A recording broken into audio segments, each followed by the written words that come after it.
భారత క్రికెట్ జట్టులో చోటు దక్కడం ఎంత కష్టమో దానిని నిలబెట్టుకోవడం అంతకంటే కష్టం.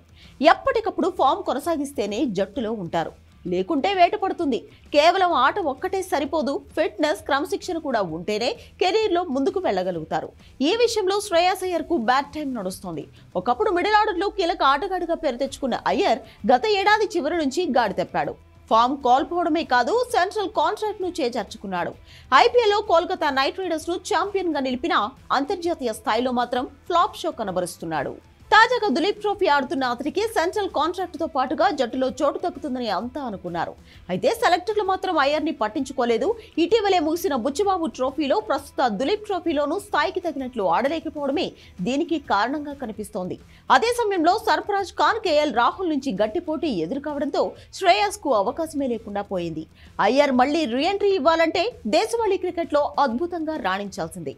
వచ్చే రంజీ సీజన్ అతని కెరీర్ ను డిసైడ్ చేసే అవకాశం ఉంది.